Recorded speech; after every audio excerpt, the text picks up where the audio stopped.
Pues el día de hoy vamos a continuar, hermanos, con el estudio del Evangelio de Juan. Y hace un par de semanas nos encontrábamos por allá en Judea, en el templo de Jerusalén. ¿Alguien recuerda dónde estábamos? No es examen, ¿no? Bueno, pues vamos a recordar en dónde estábamos. La última vez que veíamos el Evangelio de Juan, nos encontrábamos en que Jesús había ido al templo de Jerusalén. ¿Durante qué? Durante la fiesta de los tabernáculos. Jesús había subido a la fiesta, a la mitad de la fiesta para ser exactos. Jesús había subido de una manera discreta. Él había ido aparte de sus hermanos. Decíamos que todo esto está llevado por el Señor en su tiempo y en sus formas. Esta fiesta de los tabernáculos, decíamos, dura 7 días. 7 días en los cuales esta celebración se llevaba a cabo. Decíamos también que era una de las fiestas más importantes para los judíos, pero para ser también más exactos, era la fiesta más importante para el pueblo judío, aún por encima de la fiesta de la Pascua. Durante esta fiesta, los judíos realizaban chozas, de esas chozas que podían quitarse y ponerse, no eran unas chozas fijas. Esta celebración consistía en que ellos realizaban estas chozas de palmas, de ramas, y las paredes eran cubiertas con estas ramas, pero tenían como instrucción que la luz del sol pudiera entrar a través de ellas. En cuanto a los techos, las chozas eran techadas con palma, pero tenían que ser de una manera trenzada, con el objetivo de que también por la noche pudieran ver las estrellas desde el interior. En estos 7 días, el pueblo judío dejaba sus casas y habitaba en estas chozas. Pero, ¿cuál es el significado de todo esto? ¿Por qué hacía esto el pueblo judío? Bueno, las fiestas judías algunas tienen varios significados. La fiesta de los tabernáculos tiene 2 significados para el pueblo judío. El primero es histórico. Con esto, el pueblo judío recordaba que ellos habían sido peregrinos por el desierto. Cuando el Señor los liberó de la esclavitud en Egipto, ellos peregrinaron por el desierto y habitaban en chozas. Y esto es algo que venían haciendo y recordaban año con año. Pero también tenía otro significado, es un significado agrícola. Era una acción de gracias por las cosechas. La gente también llamaba a esta fiesta la fiesta de nuestra alegría.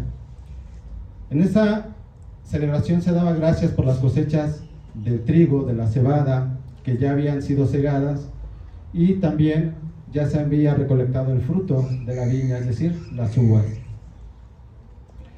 Algo de esto lo podemos ver en el libro de Levítico, capítulo 23, versículos 40 al 43. Dice así la palabra del Señor: y el primer día tomarán para ustedes frutos de árboles hermosos, hojas de palmera y ramas de árboles frondosos y sauces de río, y se alegrarán delante del Señor su Dios por 7 días. Así la celebrarán como fiesta al Señor por 7 días en el año. Será estatuto perpetuo para todas sus generaciones. La celebrarán en el mes 7º. Habitarán en tabernáculos por 7 días.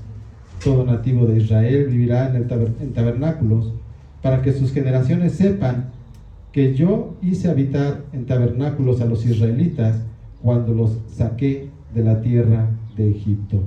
Yo soy el Señor, su Dios.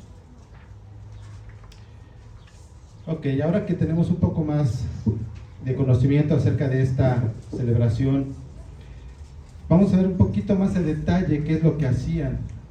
En particular vamos a enfocarnos en una ceremonia que ellos realizaban todos los días durante estos 7 días. Ellos tenían una ceremonia en la cual la gente venía con sus ramas de palmera y de sauce y formaban una especie de pasillo en dirección hacia el altar mayor.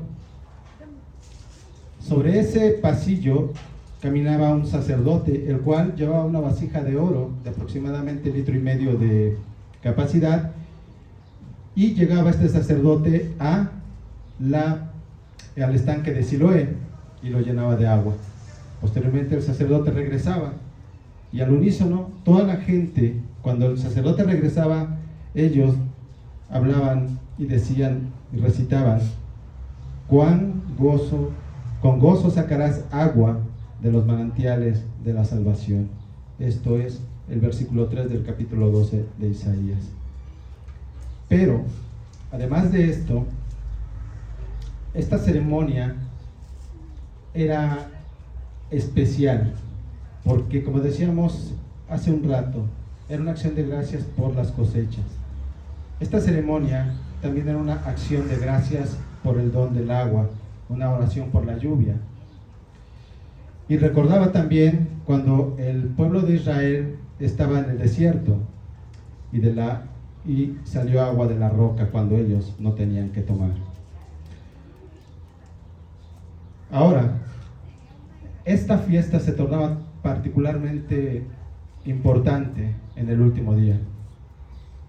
En ese último día era impresionante ver cómo todos aquellos participaban en dar 7 vueltas al altar mayor, en memoria de la marcha que realizó el pueblo de Israel cuando cayeron las murallas de Jericó. Entonces, ¿qué tenemos aquí? Estamos en la fiesta más importante para los judíos. Están en el clímax de la celebración de esta fiesta, y es aquí donde vuelve a hacer su aparición nuestro Señor Jesucristo. Acompáñenme por favor en sus Biblias a el capítulo 7, versículos 37 al 39. Juan, capítulo 7, versículos 37 al 39. Dice así la palabra del Señor: en el último día, el gran día de la fiesta, es decir, el que acabamos de describir, Jesús, puesto en pie, exclamó en alta voz: si alguien tiene sed, que venga a mí y beba. El que cree en mí, como ha dicho la Escritura, de lo más profundo de su ser brotarán ríos de agua viva. Pero él decía esto del Espíritu, que los que habían creído en él habían de recibir, porque el Espíritu no había sido dado todavía, pues Jesús aún no había sido glorificado. Entonces, nuestro Señor Jesucristo tiene como escenario toda esta celebración, el día más importante de la fiesta más importante. Debe haber habido una enorme cantidad de personas por este motivo. Y ese es el escenario en el que Jesús hace la invitación más importante que cualquier ser humano pueda recibir. Si alguien tiene sed, que venga a mí y beba. Nada escapa, ningún detalle escapa al Señor. Después de este día, todas estas personas regresarían a sus lugares de origen, pero regresarían con esta invitación. Es por eso que es tan importante este momento.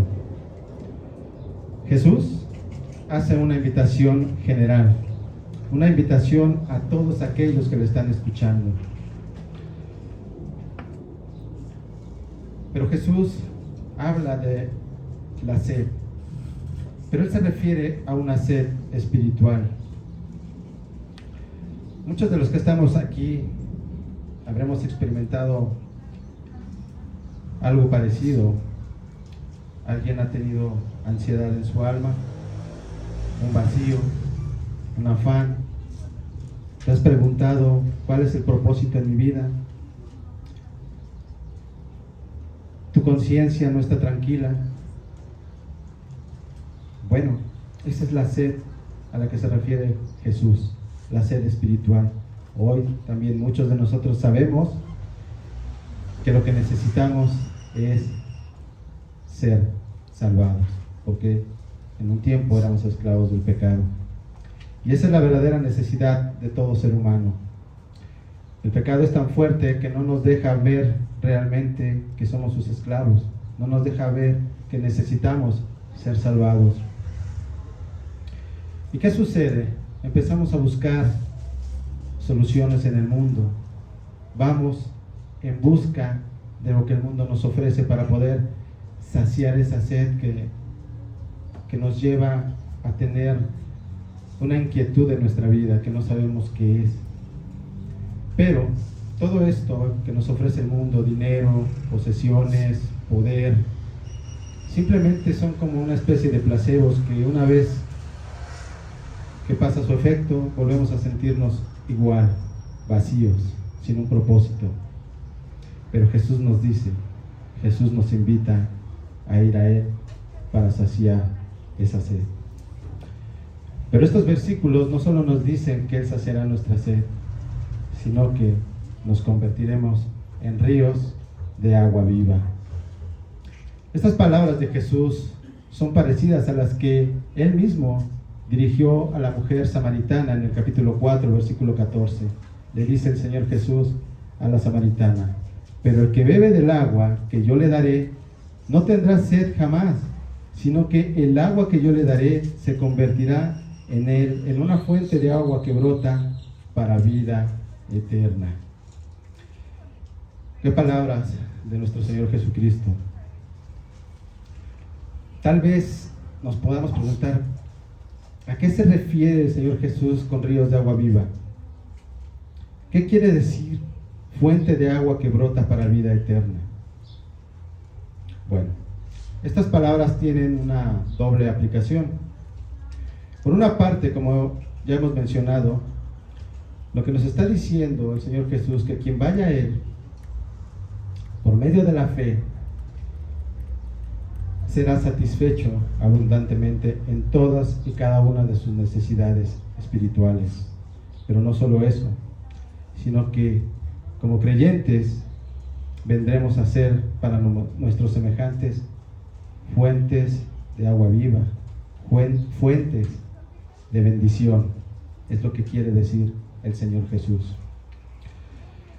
Pero ¿cómo podemos ser de bendición para nuestros semejantes? Porque el pasaje nos dice que seremos de bendición para nuestros semejantes, no para nuestros hermanos en la fe. ¿Y quiénes son nuestros semejantes? Toda aquella persona con que convivimos, quien está pasando por fuera, los que estamos aquí en el trabajo, todos son nuestros semejantes. El llamado es que nosotros debemos ser de bendición para todas las personas que están a nuestro alrededor. ¿Y cómo podemos ser de bendición? Bueno, lo primero que debemos hacer es hacer extensiva la invitación que el Señor Jesús nos está haciendo en estos versículos. Él nos dice que vayamos a Él. Nosotros nos llegó esa invitación que hizo nuestro Señor Jesucristo ahí. Alguien te extendió esa invitación a ti. Y hoy el llamado del Señor Jesús es que cada uno de nosotros hagamos lo mismo. Hagamos extensiva esta invitación. Pero también nos habla que de nosotros brotarán ríos de agua viva. ¿Qué significa esto? Bueno, que estas bendiciones serán a través de nosotros. Podemos bendecir a los demás de muchas maneras. Los podemos bendecir desde ayudarles materialmente, pero no solamente eso. Es cierto, tenemos la posibilidad, podemos ayudar a alguien que tiene una necesidad material. Habrá tal vez hoy quien no tiene un pan, un techo, pero también es importante brindar nuestro tiempo a los demás. Alguien hoy necesita ser escuchado, necesita ser consolado. Hoy alguien necesita que ores por él. Yo te preguntaría, ¿cuándo fue la última vez que oraste por el vecino que no te saluda? compañero de trabajo que no te habla, por el compañero de trabajo que te ha calumniado. ¿Cuándo has orado por aquellos amigos que hace tiempo no ves? A lo que se refiere este texto, hermanos, es que debemos de ser de bendición, desprendiéndonos de nosotros, viviendo y servir a los demás. Pero ¿cómo es posible esto? ¿Cómo podemos hacerlo? Si nosotros somos humanos, somos por naturaleza caídos. En el versículo 39 nos dice el apóstol Juan, ¿cómo sería esto? Por medio del Espíritu Santo. Aquí el apóstol nos dice que Él habría de venir. Nosotros hoy sabemos que ya sucedió. El Espíritu Santo mora en todo creyente. Y es por eso que nosotros podemos ser de bendición para cada una de las personas que nos rodean. Además de esto, el apóstol Juan menciona al Espíritu Santo, y aquí podemos ver nuevamente la revelación progresiva del plan de salvación de Dios. Hemos hablado ya en estudios anteriores cómo el Señor Jesús anunció que Él sería levantado en la cruz, que Él moriría. También anunció que Él resucitaría, que Él volvería al Padre. Y hoy nos está diciendo que después de esto, Él enviaría al Espíritu Santo. Aquí vemos la obra en el plan de salvación, la obra de Jesús. Entonces, hermanos, no olvidemos que tenemos por ahí una invitación para todos aquellos que nos rodean. Jesús hizo esta invitación en ese momento y en ese lugar para saciar esa sed espiritual. ¿Qué sucedió después de que nuestro Señor Jesucristo dijo esto ahí en el templo de Jerusalén? Versículos 40 al 44. Entonces, algunos de la multitud, cuando oyeron estas palabras, decían: verdaderamente, este es el profeta. Otros decían: este es el Cristo. Pero otros decían: ¿acaso el Cristo ha de venir de Galilea? ¿No ha dicho la Escritura que el Cristo ¿No ha dicho la Escritura que el Cristo viene de la descendencia de David y de Belén, la aldea de donde era David? Así que surgió una división entre la multitud por causa de él.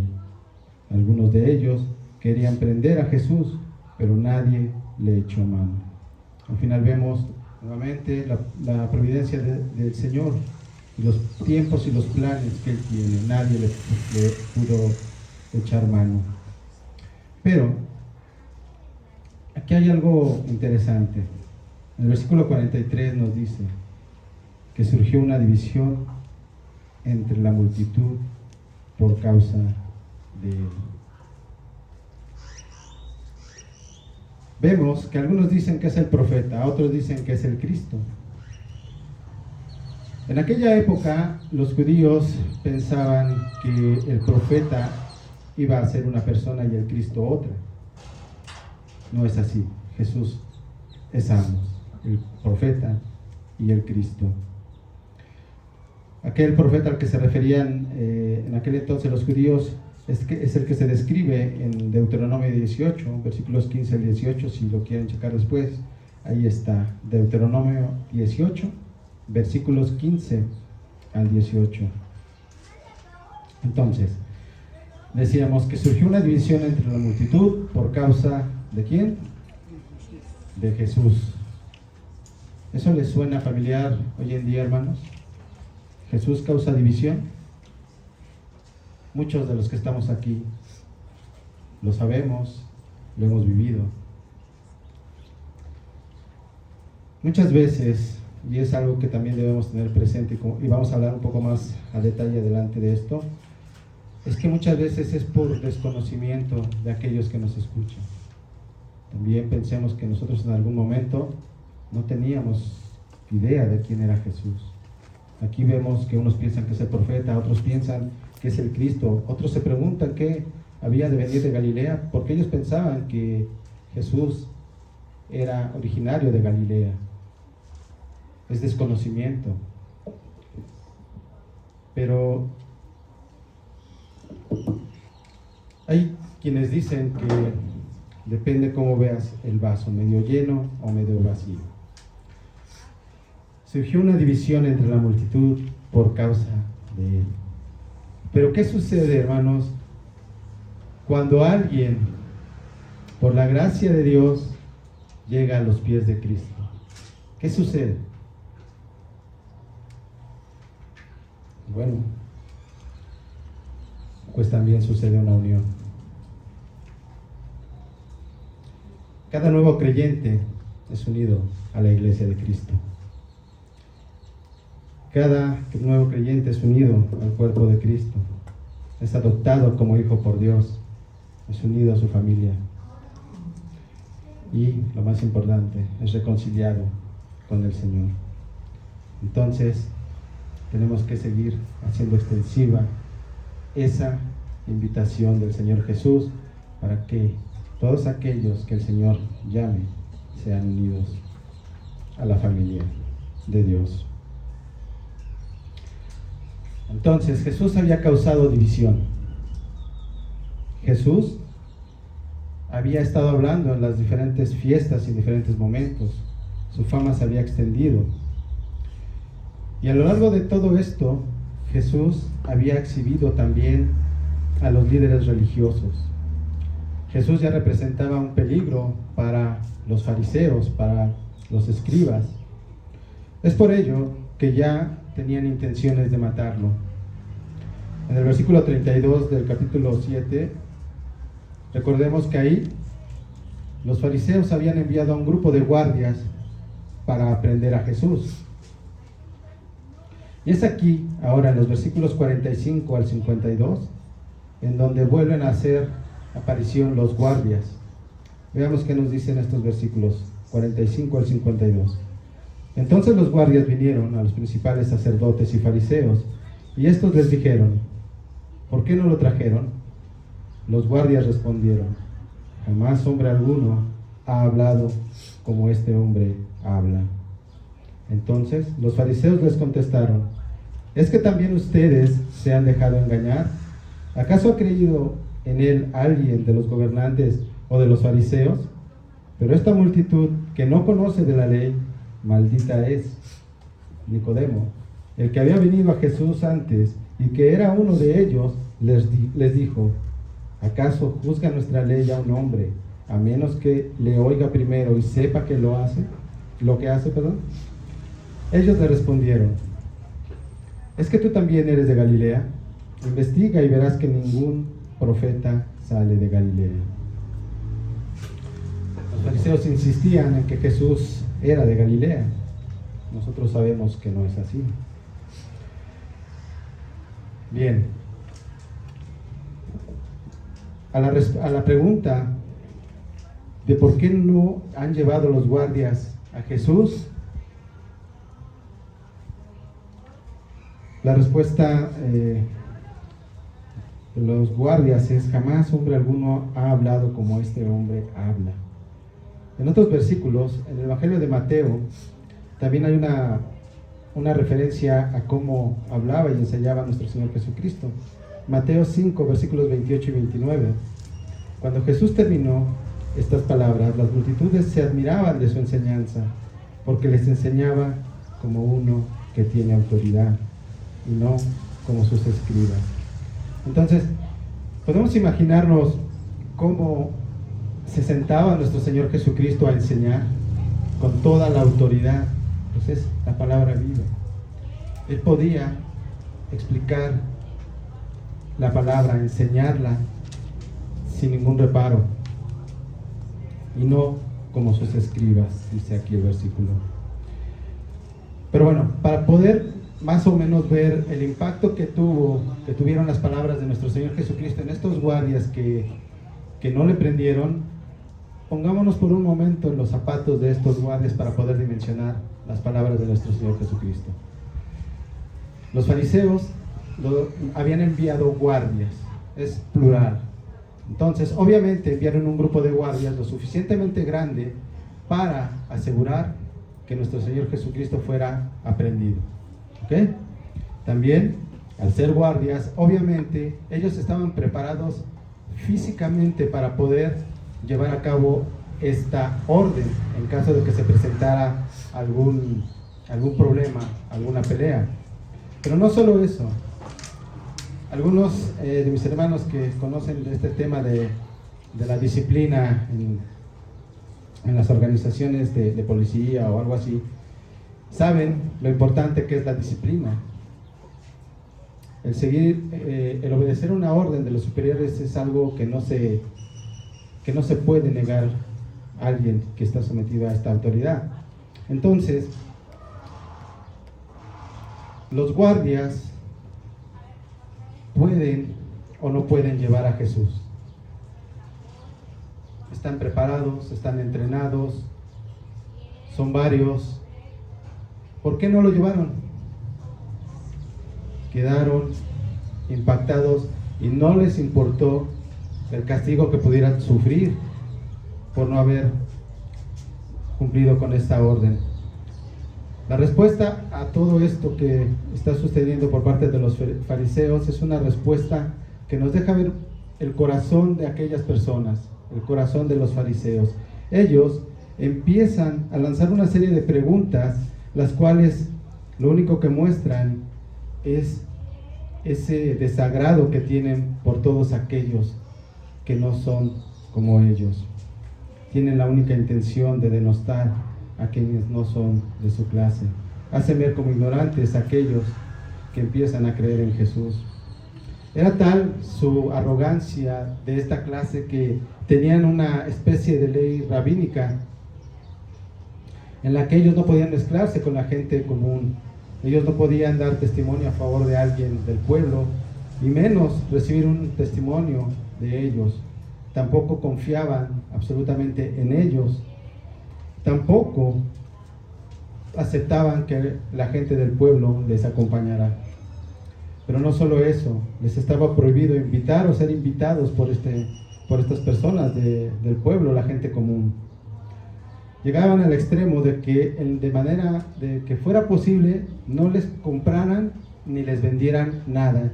En pocas palabras, no querían tener absolutamente nada que ver con el pueblo. Ellos tenían un orgullo aristocrático, pensaban que eran de la alta aristocracia, creían que pertenecían a una clase intelectual superior, tenían una soberbia espiritual, miraban con desprecio a la gente sencilla. Y es por eso que aquí podemos ver lo que hay en sus corazones. Se supone que todos ellos debían estar ahí para interceder por el pueblo ante Dios, pero resulta ser que eran los más alejados del pueblo. ¿Cómo podían ellos interceder por el pueblo si estaban totalmente alejados de él? Al final vemos a Nicodemo, vemos ahí una leve y tímida acción de Nicodemo para tratar de defender a Jesús. Pero él, aunque es parte de este grupo de los fariseos, también recibe una especie de insulto. Le dicen a Nicodemo después de su intervención: ¿es que tú también eres de Galilea? Vemos nuevamente cómo para esta clase decirle que era de Galilea, es decir, del pueblo, era un insulto. ¿Por qué decimos todo esto? Vemos a esta clase de los fariseos en donde estaba enfocado su corazón. Y vamos a ver un contraste un poquito más adelante. Bien, hasta este momento hemos visto tres cosas. La invitación que nos ha hecho Jesús, que hace Jesús a ir a Él. ¿Para qué? Para ser saciados. Vemos la división que causan las palabras de Jesús. Y ahora vemos al pueblo de los judíos, a los fariseos, lo que tienen ellos, los intereses que ellos tienen. Y es así como terminamos prácticamente el capítulo número 7. Pero no hemos acabado, ya casi. A continuación viene un texto en el cual hay controversia. Hay varios académicos que nos dicen y dan argumentos en favor de que los versículos, el último versículo del capítulo 7, que es el 53, y los primeros 11 versículos del capítulo 8 no son parte del Evangelio de Juan. A este segmento se le conoce como la pericopa de la adúltera.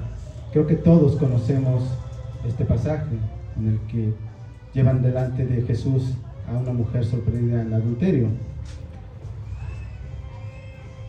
Como les decía, hay académicos que nos dicen que no es parte del Evangelio. Hay otros que por otro lado dicen que sí. Y ambos grupos dan sus argumentos. Lo que es cierto al día de hoy es que causa controversia. No puede decirse absolutamente que sí es o que no es. Hay argumentos válidos en ambas posturas. Pero en lo que sí coinciden prácticamente todos estos académicos es que es una historia real. Esto sucedió.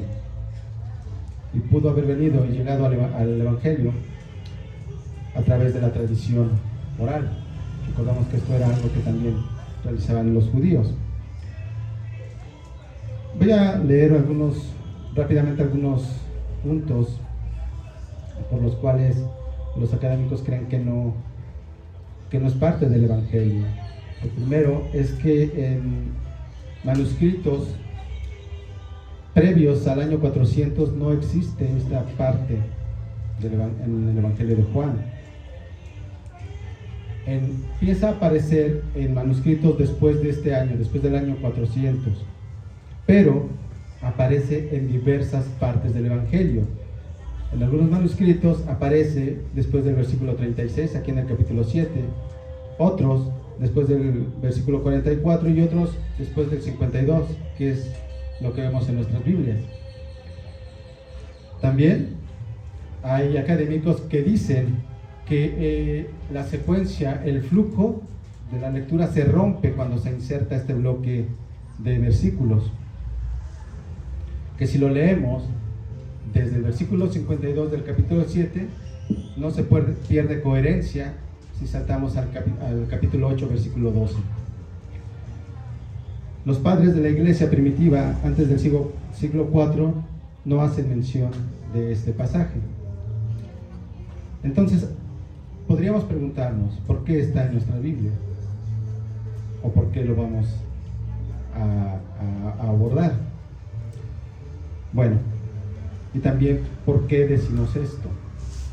¿No era más fácil saltarnos este pasaje?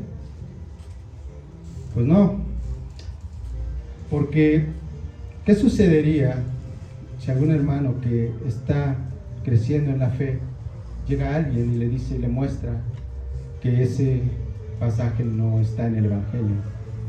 Es importante que nosotros sepamos el por qué y podamos dar una respuesta. Hoy ya sabemos que es un pasaje en controversia, pero que también es una historia real, una historia que sucedió. Y la vamos a revisar porque, como nosotros sabemos, las escrituras son la norma, lo que nos rige.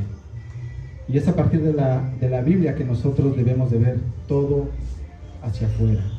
Y este pasaje lo vamos a revisar teniendo en cuenta todos estos detalles. Versículos 53 al versículo 6 del capítulo 8, dice así: cada uno se fue a su casa, pero Jesús se fue al monte de los olivos. Al amanecer vino otra vez al templo, y todo el pueblo venía a él, y sentándose les enseñaba. Los escribas y los fariseos trajeron a una mujer sorprendida en adulterio, y poniéndola en medio, dijeron a Jesús: Maestro, esta mujer ha sido sorprendida en el acto mismo del adulterio. Y en la ley, Moisés nos ordenó apedrear esta clase de mujeres. ¿Tú pues qué dices?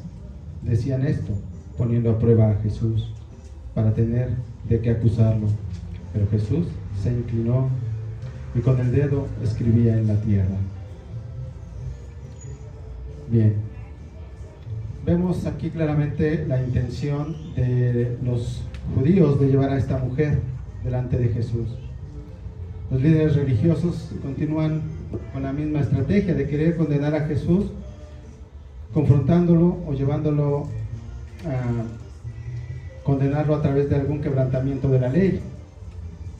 En esta ocasión los fariseos pensaban que Jesús no tenía salida, que no había modo en que él pudiera librarse ahora de poder ser, de poder contradecirse y poder acusarlo de algo.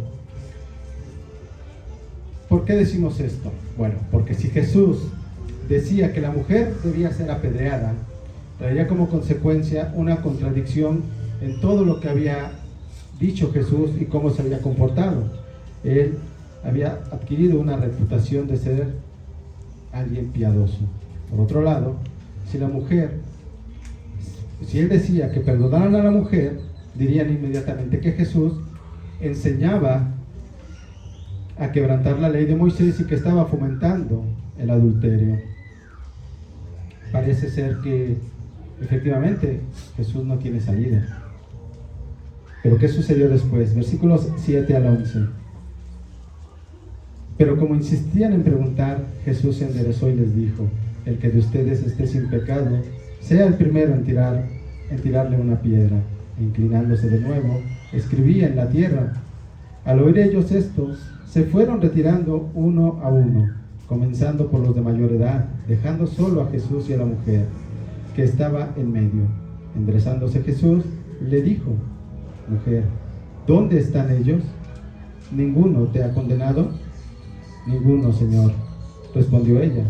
Entonces Jesús le dijo: yo tampoco te condeno, vete y desde ahora no peques más. Bien, como podemos ver, Jesús con estas palabras hace recaer la acusación contra los acusadores. Jesús respondió: el que de ustedes esté sin pecado, sea el primero en tirarle una piedra. Aquí es importante aclarar que cuando Jesús dice estas palabras, no se está refiriendo a que tire la primera piedra quien esté libre absolutamente de pecado. Vamos a ver por qué. Aquí hay una palabra, la palabra sin pecado, está refiriéndose a que se apela a la conciencia. ¿Para qué? Para asegurar que el castigo se impondría de una manera justa y en integridad.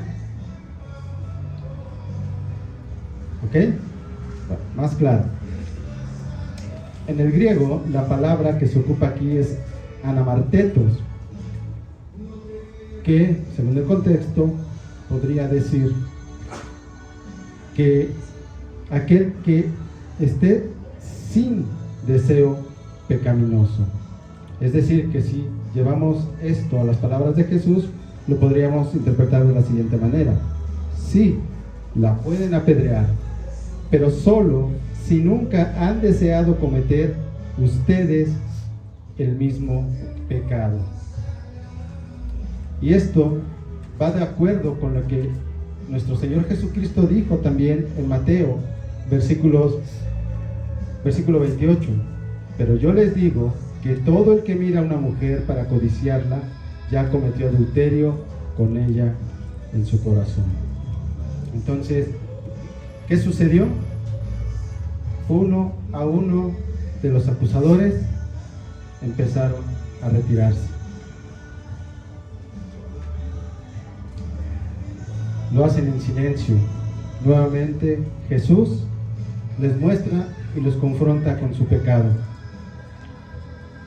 Pero ellos, en lugar de arrepentirse y creer en Jesús, simplemente se alejan para seguir viviendo como siempre lo han hecho. Han quedado solos Jesús y la mujer. Y Jesús le dice: vete y desde ahora no peques más. En estas palabras también debemos aclarar que Jesús no está pasando por alto el pecado del adulterio ni está tomándolo a la ligera. Algunos podrían decir eso. Lo que vemos aquí son dos cosas: la misericordia y la compasión de Jesús ante una mujer que fue llevada y fue utilizada para fines personales de los fariseos. Jesús muestra su misericordia y compasión a ella. Cuando le dice, desde ahora no peques más, le está llamando al arrepentimiento. Le dice, cambia tu manera de vivir. No, nosotros, cuando hablamos de arrepentimiento, no se trata solamente de ir delante del Señor y confesar el pecado. Eso solo es, podríamos decir, un remordimiento. El arrepentimiento genuino se muestra haciendo eso, más apartándonos del pecado. Y esa es la exhortación que le hace Jesús a la mujer. Recordemos lo que dijo el apóstol Juan en el capítulo 3, versículo 17. Porque Dios no envía a su Hijo al mundo para juzgar al mundo, sino para que el mundo sea salvo por él. Jesús vino en esta primera venida a llamar al arrepentimiento a cada uno de nosotros, pero la próxima vez que Él venga, Él vendrá como juez y no habrá vuelta atrás. Entonces, ya para terminar, todo esto que hemos visto contrasta lo que ha venido haciendo Jesús, mostrando compasión, mostrando misericordia, mostrando amor, con lo que han mostrado los líderes religiosos. ¿Qué han hecho los fariseos? Decíamos, el ejemplo más claro lo tenemos aquí con esta mujer. Esta mujer, al igual que todos en algún momento de nuestra vida, estábamos siendo presos del pecado. Jesús muestra misericordia y compasión. Los fariseos, aquellos que debían acercar al pueblo a Dios, vieron sus intereses personales y no vieron a una mujer que necesitaba ser restaurada, una mujer que necesitaba ayuda para apartarse de su pecado. Ese es el contraste que podemos ver entre estos líderes religiosos y Jesús. Entonces, para terminar, hermanos, quisiera que escucháramos estas preguntas y si puedes apuntarlas, llevarlas a casa y reflexionar sobre ellas, y si no, te tomes un tiempo en estos momentos, unos segundos, y las respondas para ti. ¿Estás reflejando hoy en día la misericordia y la gracia de Jesús en tu vida? ¿O estás reflejando la soberbia y la religiosidad de los fariseos? ¿Cómo estás viviendo? ¿Estás compartiendo de esa agua viva que te fue dada en algún momento de tu vida? ¿Estás siendo de bendición para tus vecinos, para tu familia, para tus amigos, para tus compañeros de trabajo, para tus hermanos en la iglesia? ¿Estás siendo de bendición para ellos? ¿Estás haciendo extensiva la gran invitación que Jesús hizo aquí en el templo a quienes te rodean? ¿Cómo estamos cada uno de nosotros, hermanos? Es por ello que nosotros podemos tomar esta porción de la Escritura y aplicarla a nuestra vida. ¿Cómo? Pues verdaderamente siendo discípulos de Cristo, reflejando la misericordia y la gracia de Jesús, y hacer a un lado esa religiosidad que solo sirve para señalar a otros y no para restaurarlos. Como verdaderos discípulos de Cristo, debemos mirar a los demás con la misma compasión y misericordia y gracia que Jesús nos ve a nosotros. Porque recuerda siempre que si no fuera por esa compasión y por esa misericordia y por esa gracia de Cristo, tú y yo seríamos igual a aquellos que no tienen a Cristo en su vida. Así que, hermanos, la invitación del día de hoy es a compartir de esa agua viva que Dios nos ha dado y ser de bendición para todos aquellos que nos rodean. Despréndete de ti y vive para Cristo, hermano. Vamos a orar. Señor, gracias te damos por tu palabra. Gracias, Señor, por tu Espíritu Santo que hoy mora en nosotros. Ayúdanos, Señor, a ser de bendición para todos aquellos que nos rodean, en donde quiera que estemos, mi Señor. Ayúdanos a hacer tu voluntad, a gozarnos en ella, a desprendernos de nosotros, quitar nuestro egoísmo de delante y ver por aquellos que tú nos pongas enfrente, Señor. Ayúdanos a compartir tu palabra, a hacer extensiva esa grandiosa invitación, la mejor invitación que alguien puede recibir, que es ir a ti. Gracias, Padre Santo, te damos en el nombre de tu Hijo Jesús.